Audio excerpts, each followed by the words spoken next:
Hello students, आज के इस वीडियो लेक्चर में हम इकोनॉमिक्स का chapter number 5 rural development in India study करने वाले हैं। तो chapter number 5 rural development in India, इसमें जो टॉपिक्स हम कवर अप करने वाले हैं वो टॉपिक्स है इंट्रोडक्शन एंड हम इसकी सिग्निफिकेंस, मतलब इसका जो इम्पोर्टेंस क्या है, इसका सिग्निफिकेंस क्या है रूरल डेवलपमेंट का इंडिया में, तो उसके बारे में हम स्टडी करने वाले हैं। तो इसका एक्सप्लेनेशन स्टार्ट करने से पहले मैं आपसे रिक्वेस्ट करूंगी कि अगर अभी तक आपने चैनल को सब्सक्राइब नहीं किया तो चैनल को सब्सक्राइब कीजिए एंड बेल आइकन बटन को प्रेस करना मत भूलिएगा एंड चैनल लिंक अपने फ्रेंड्स के साथ जरूर से शेयर कीजिएगा। तो यहाँ पर हम स्टडी करेंगे इंट्रोडक्शन में इंडियन इकोनॉमी जो है, मतलब हमारे देश की जो अर्थव्यवस्था है, भारत की जो अर्थव्यवस्था है, भारतीय अर्थव्यवस्था, वो है ना मेनली है ना रूरल इकोनॉमी पे वो डिपेंडेंट है। मेनली वो रूरल इकोनॉमी है, क्योंकि है ना हम बोलते हैं ना कि गांव में बसता है भारत, गांव में बसता है। तो यहाँ पर इकोनॉमिक ग्रोथ जो है हमारी कंट्री का, इकोनॉमिक ग्रोथ अब हमारी जो कंट्री, वो इकोनॉमिक ग्रोथ है ना वो किसके द्वारा वो पुल डाउन किया जा रहा है, वो कौन उसको इकोनॉमिक ग्रोथ को कौन सपोर्ट दे रहा है, कौन इसे पुल कर रहा है, कौन इसे लेड कर रहा है, तो वो रूरल डेवलपमेंट ही है जो कि इकोनॉमिक ग्रोथ को, कंट्री की इकोनॉमिक ग्रोथ को ड्राइवन करेगा, करके खींचेगा। नाउ यहाँ पर अभी देखो, जैसे कि मैंने आप लोगों से कहा कि India lives in villages, Bharat गांव में बसता है। तो ये क्यों, हम किस आधार पर कहते हैं कि इंडिया गांव में बसता है? तो अकॉर्डिंग टू यहाँ पर 2011 के सेंसस के हिसाब से, मतलब 2011 में जो काउंटिंग हुई थी, सेंसस पॉपुलेशन काउंटिंग, जिसमें पॉपुलेशन काउंट करते हैं, तो यहाँ पर 2011 के सेंसस के हिसाब से जो रूरल पॉपुलेशन है, हमारे कंट्री की जो रूरल पॉपुलेशन है वो रिकॉर्ड हुई 83.25 करोड़ दर्ज हुई, रिकॉर्ड हुई, जो कि है ना अराउंड है ना, हम बोल सकते हैं कि नियरली जो 68.8% या आप बोल सकते हो 69%, नियरली 69% हमारी पूरी टोटल पॉपुलेशन का 69% रिकॉर्ड हुआ, 68.8% नियरली रिकॉर्ड हुआ 2011 के सेंसस के हिसाब से। तो यहाँ पे जो रूरल डेवलपमेंट का टर्म है, टर्म जो है रूरल डेवलपमेंट टर्म, ये कहाँ से आया है? तो ये है ना, इसका मतलब क्या है? तो इसका मतलब है कि ये आपके टेक्स्ट बुक में है ना कॉनॉट्स वर्ड दिया है, कैनॉट्स। तो ये कैनॉट्स का मतलब क्या है कि इम्प्लाइज, इट इम्प्लाइज, ये सिग्निफाई करता है जो रूरल डेवलपमेंट है वो पूरे के पूरे ओवरऑल डेवलपमेंट जो रूरल एरिया का ओवरऑल डेवलपमेंट है, जो विकास है, डेवलपमेंट मतलब विकास, तो रूरल एरिया का, गाँव के जो देहाती विकास है उसको ये ओवरऑल इसको ये कंटेन करता है, इम्प्लाई करता है, सिग्निफाई करता है with a view to improve the quality of life. कि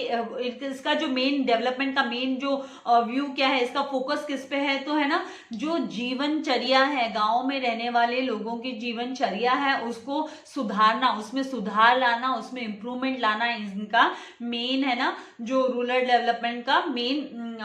जो एरिया कवर करता है ये overall development. With regard to हम बोल सकते हैं कि है ना उनकी जो क्वालिटी ऑफ लाइफ है उसमें भी इंप्रूवमेंट आए, तो इसी के साथ रूरल डेवलपमेंट पे फोकस दिया जा रहा है। Now there has been a wide consensus, इसका मतलब क्या है कि एक हम जनरल एग्रीमेंट है, जनरली हम है ना कॉमनली ये एक्सेप्ट किया गया है कि जो रूरल डेवलपमेंट है, ये जो रूरल डेवलपमेंट है ये इंक्लूसिव है, इट शुड बी इंक्लूसिव, ये इंक्लूसिव होना चाहिए डेवलपमेंट में, मतलब किसी भी कंट्री की, मतलब हमारी इंडियन इकोनॉमी की इकोनॉमी डेवलपमेंट में ये इंक्लूसिव रहना चाहिए एंड ये सस्टेनेबल रहना चाहिए। सस्टेनेबल का मतलब क्या है कि ये कंटिन्यू, मतलब ये ना एक सस्टेनेबिलिटी इसमें रहनी चाहिए, ये कंटिन्यूसली इसमें इम्प्रूवमेंट आते रहना चाहिए, ताकि जो गरीबी है, गाँव में जो गरीबी है, एलिविएट मतलब make a problem less severe, कि है ना जो प्रॉब्लम्स है उसको कम करे, उसको कम सीवियर करने का काम करे, ऐसा रूरल डेवलपमेंट होना चाहिए, इस तरीके से इंक्लूसिव एंड सस्टेनेबल होना चाहिए कि वो गरीबी को दूर हटाने में वो है ना मदद करे, सहायता करे। नाउ यहाँ पर नेक्स्ट, रूरल डेवलपमेंट का कॉन्सेप्ट कहाँ से आया? तो ये जो कॉन्सेप्ट है, मतलब ये कॉन्सेप्ट है rural development, it was born in the context of agriculture. तो ये है ना, हम एग्रीकल्चर के कॉन्टेक्स्ट में हम लोगों ने रूरल डेवलपमेंट नाम दिया। देखो मेनली है ना, जो इंडिया में रूरल एरिया में क्या करते हैं, ज्यादा से ज्यादा समय है ना वो एग्रीकल्चरल एक्टिविटीज में वो बिताते हैं, लोग जो है वो एग्रीकल्चरल एक्टिविटीज में बिताते हैं। तो it remained a long time with agricultural development in India. तो इंडिया में जो डेवलपमेंट है वो एग्रीकल्चरल डेवलपमेंट को लेकर है। देखो अभी आप ये जो फार्मर्स का एजिटेशन चल रहा है, मतलब जो प्रोटेस्ट चल रहा है, आप लोगों ने देखा होगा उनके इसको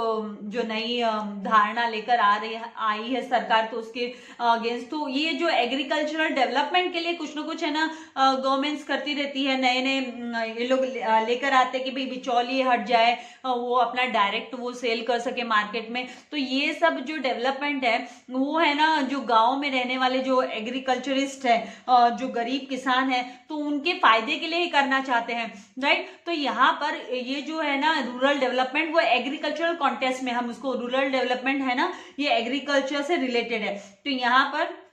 जैसे कि हम बोलेंगे कि एग्रीकल्चर में यहाँ पर जब हम बात करते हैं एग्रीकल्चर की, ये तो ये it is a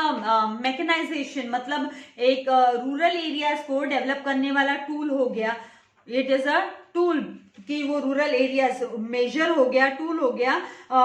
as a mechanization of farm operation, जो खेतों में जो काम काज चलता है, ऑपरेशंस है, और खेतों में है ना हाई क्वालिटी के सीड्स यूज हो, और है ना खेतों में काम करने वाले जो फार्मर्स है उनको है ना प्रॉपरली है ना लोन फैसिलिटी मिल जाए, ट्रांसपोर्ट की फैसिलिटी मिल जाए, मार्केट की फैसिलिटी मिल जाए। तो ये rural development means the facilities which is provided to the farmers, जो किसान है उनको फैसिलिटीज प्रोवाइड की जाती है ताकि उनकी जो लाइफ है, क्वालिटी ऑफ लाइफ है, उसमें भी इंप्रूवमेंट आए। नाउ यहाँ पे ये जो विलेज इंडस्ट्रीज की हम विलेज इंडस्ट्रीज, ये भी एक इसका रूरल डेवलपमेंट का पार्ट हो गया। विलेज इंडस्ट्रीज को मॉडर्नाइजेशन होना जरूरी है, विलेज इंडस्ट्रीज में भी मॉडर्नाइजेशन होना जरूरी है, और टेक्निकल ट्रेनिंग्स मिलनी जरूरी है, प्रोविजंस उसके होने जरूरी है, and proper marketing facilities avail करके देना बहुत ही मतलब एसेंशियल हो जाता है, जरूरी हो जाता है, ताकि है ना इसकी हेल्प से क्या होगा कि जो विलेज में इंडस्ट्रीज है उनको प्रमोशन मिलेगा, उनको मोटिवेशन मिलेगा, एंड ये ऑटोमेटिकली फिर क्या करेगा, ये रूरल डेवलपमेंट को बढ़ावा देगा। It will lead to rural development को ये बढ़ावा देगा। And then rural development education point of view से हम बात करें तो यहाँ पर है ना मेजर्स टूल्स अप्लाई किए गए हैं to improve the technical and agricultural knowledge को भी, क्योंकि agricultural knowledge and skill development के लिए रूरल एरियाज में, ताकि ये है ना ज्यादा से ज्यादा कंट्रीब्यूट कर सके to development of these areas. इन एरियाज को डेवलप करने के लिए, रूरल एरियाज को डेवलप करने के लिए ज्यादा से ज्यादा अपना कॉन्ट्रीब्यूशन दे सके, तो उसके लिए ना मेजर्स यूज किए गए हैं, टूल्स यूज किए गए हैं। लाइक एजुकेट किया जा रहा है किसानों को, टेक्निकली एजुकेट किया जा रहा है, उनको एग्रीकल्चर नॉलेज उनका इंक्रीज किया जा रहा है, उनको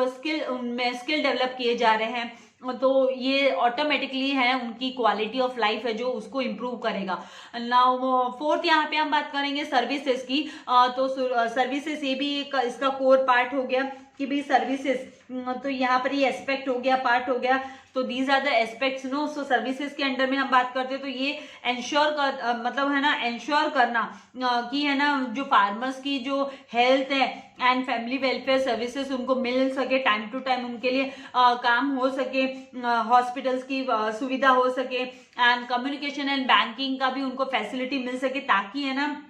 ऑटोमेटिकली अगर ये सारी फैसिलिटीज जहां पर हो जाती है तो ऑटोमेटिकली उस पर्टिकुलर एरिया की रीजन का है ना रीजन का इकोनॉमिक डेवलपमेंट हो जाता है। तो ये सारे है ना इंश्योर करना, कंफर्म करके लेना कि भाई सारे सर्विसेज उनको मिल सके, वो लोग इजीली है ना इसको उपयोग में ला सके, एक्सेस कर सके। तो ये सारे थे एस्पेक्ट्स जो रूरल एरियाज को लेकर एस्पेक्ट्स थे। तो ये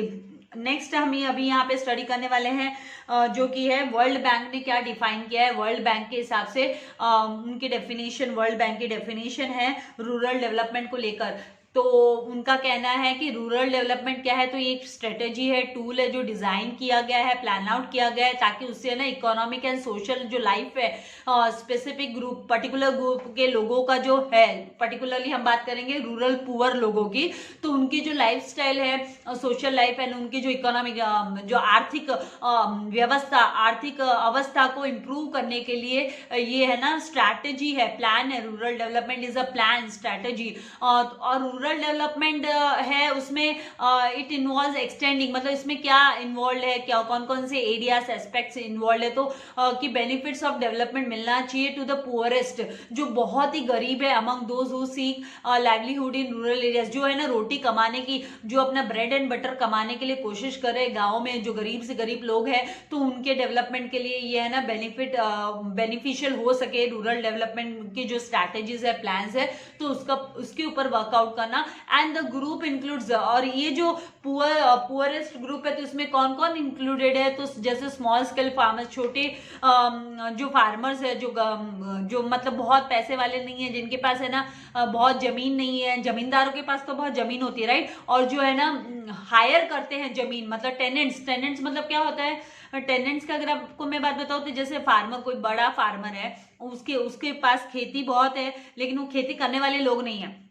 खेत खलियान बहुत है लेकिन खेती करने वाले लोग नहीं है, तो जो है ना स्मॉल स्केल फार्मर्स होते हैं, अदर फार्मर्स होते हैं, वो उनसे ना उधार में लेते हैं लैंड, कि भाई हम जो भी ग्रो करेंगे तो वो है ना 50 आपका 50, मेरा तो 50-50 का रेशियो, नहीं तो 40-60 का रेशियो, इस रेशियो में वो लोग है ना क्रॉप कल्टीवेट करते हैं और वो शेयर करते हैं। तो टेनेंट्स हो गया, एंड द लैंडलेस जो फार्मर्स है वो भी इसी तरीके से, जिनके पास जमीन है ही नहीं, तो वो इस तरीके से वो अपना जो लाइवलीहुड है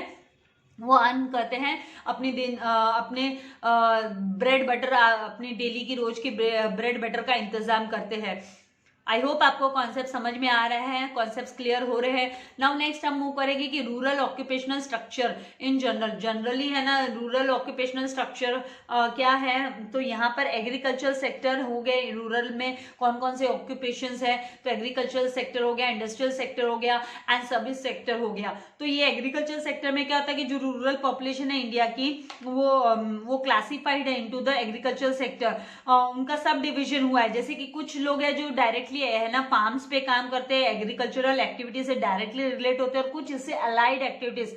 अलाइड मतलब इनके सब एक्टिविटीज से रिलेटेड होते हैं। और इनमें कौन कौन इंक्लूडेड होता है, तो जैसे स्मॉल फार्मर हुआ, मार्जिनल फार्मर्स हुए, एंड लार्ज फार्मर्स हुए। और अलाइड एक्टिविटीज किसे बोलते हैं हम, अलाइड सेक्टर्स, तो उसमें क्या होता है कि जैसे है ना प्लांटेशन हुआ, फॉरेस्ट्री हुआ, फिशरी हुआ, डेयरी हुआ, हॉर्टिकल्चर हुआ, ये सब उसमें इंक्लूडेड है। ये आप ओसी में भी स्टडी कर रहे होंगे। नाउ इंडस्ट्रियल सेक्टर के अंडर में क्या होता है कि इंडस्ट्रियल सेक्टर में इकोनॉमिक एक्टिविटी रिलेटेड हो गया ये, जहां पर है ना रॉ मटेरियल का प्रोसेसिंग होता है, और वो प्रोसेसिंग के बाद में पूरे प्रोसेस कंप्लीट होने के बाद में मैन्युफैक्चर्ड गुड्स अवेलेबल होते हैं फैक्ट्रीज में। और ये जो सेक्टर है ये डिवाइडेड है into small scale, cottage and rural industries में डिवाइडेड है ये सेक्टर। नाउ सर्विस सेक्टर में क्या आ जाता है, तो सर्विस सेक्टर में है ना टेरिशरी सेक्टर जिसे हम बोलते हैं, तो इसमें अलग अलग प्रोविजंस ऑफ सर्विसेज अवेलेबल होते हैं to businessman as well as जो फाइनल कंज्यूमर्स होते हैं उनके लिए सर्विसेज अवेलेबल होती है, जैसे अकाउंटिंग के सर्विसेज हो गए, ट्रेडमैनशिप हो गई, जैसे कि है ना मैकेनिक का काम करने वाला, plumber services, computer services, restaurant, tourism वगैरह वगैरह। तो जो द सर्विसेज हैज बीन, ये जो सर्विसेज है वो ट्रेडर्स मतलब होलसेलर एंड रिटेलर में, ट्रांसपोर्ट, इनके बारे में डिटेल में आप इसमें ओसी में भी पढ़ने वाले हो, और ट्रांसपोर्ट ऑपरेटर्स हो गए, प्रोफेशनल्स एंड टेक्निकल हो गए, तो ये सर्विस सेक्टर के अंडर में आता है। नाउ नेक्स्ट हम मूव करेंगे रूरल डेवलपमेंट इन इंडिया। तो इंडिया में रूरल डेवलपमेंट, तो रूरल डेवलपमेंट है ना इंडिया में, भारत में रूरल डेवलपमेंट, देहाती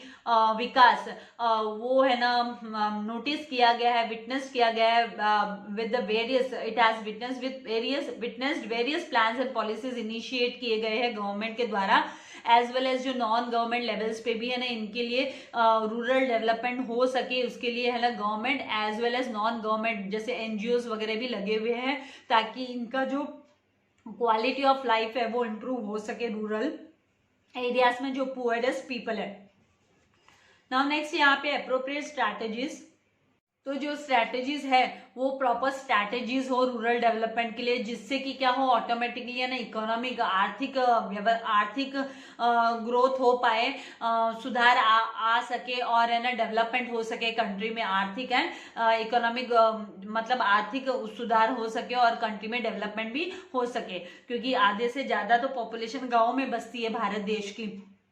तो यहाँ पर इसकी इंपॉर्टेंस है, सिग्निफिकेंस है, रूरल डेवलपमेंट की इंपॉर्टेंस क्या है, सिग्निफिकेंस क्या है, तो टोटल 8 सिग्निफिकेंस दिए हुए हैं टेक्स्ट बुक में। Public health and sanitation, literacy rate in rural areas, empowerment of women, enforcement of law and order, land reforms, infrastructure development, availability of credit and eradication of poverty. तो 1 by 1 ये जो सारे के सारे significance है, importance है, हम study करने वाले हैं। तो सबसे पहला है रूरल हेल्थ एंड सैनिटेशन। तो रूरल डेवलपमेंट ये है ना इम्प्रूवमेंट लाता है, हेल्प्स इन इम्प्रूविंग, क्या इम्प्रूव करता है, क्या सुधार लाता है, तो ये जैसे स्वच्छता की और सैनिटेशन मतलब है ना यहाँ पे शौचालय वगैरह, अभी जैसे है ना शौचालय का काम जोरों से चल रहा है गाँव में, ये जो गवर्नमेंट है प्रेजेंट गवर्नमेंट, तो उनकी तरफ से मतलब कि है ना इसमें अवेयरनेस लाया गया है कि भाई हाइजीन रहना है, मतलब स्वच्छता और रहनी जरूरी है। तो और लोगों को है ना गाँव गाँव तक है ना पोर्टेबल ड्रिंकिंग वाटर अवेलेबल हो सके, मतलब सेफ वाटर ड्रिंकिंग वाटर पहुंच सके घरों घरों तक। तो नलों का काम इसके थ्रू, म्यूनसिपैलिटीज के थ्रू एंड अफोर्डेबल, उनकी क्षमता के अंदर, मतलब उनकी अफोर्डेबल कैपेबिलिटी के अंदर उनको हेल्थ फैसिलिटीज अवेलेबल हो सके। एंड इससे क्या होगा, ऑटोमेटिकली है ना इम्प्रूवमेंट आएगा, जो गाँव में रहने वाले लोग हैं उनके जो क्वालिटी है, लाइफ की गुणवत्ता है, जो जीवन की गुणवत्ता है, उसमें भी इम्प्रूवमेंट आएगा, दैट विल इम्प्रूव।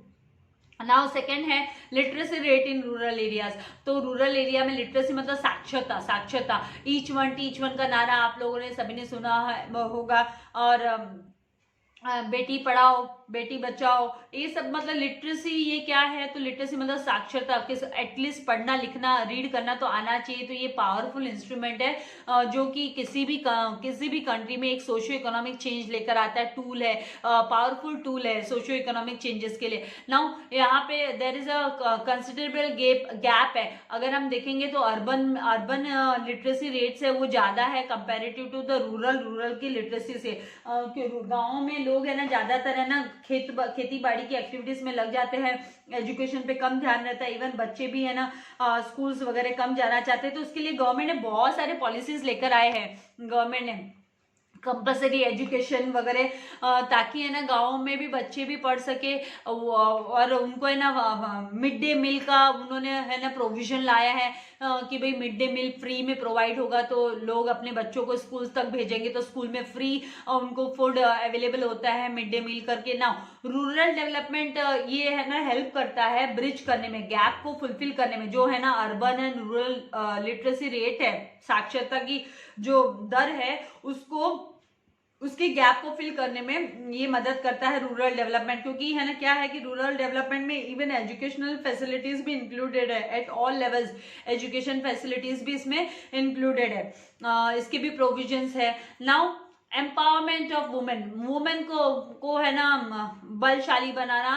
तो ये जो रूरल डेवलपमेंट है उनको एम्पावर करना, तो ये क्या करता है, ये है ना रिड्यूस करता है जेंडर डिस्पैरिटी मतलब मेल एंड फीमेल के अंदर जो अंतर हम रखते हैं कि भाई फीमेल का काम है घर में रोटी बनाओ चूल्हा चौका करो, एंड फीमेल एजुकेशन लेगा, फीमेल बाहर का ये काम करेगा, कम्युनिटी डेवलपमेंट प्रोग्राम्स में भी पार्टिसिपेट करेगा। तो ऐसा नहीं है, जो रूरल डेवलपमेंट में ये भी इंक्लूडेड है। इसकी वजह से है ना जो है ना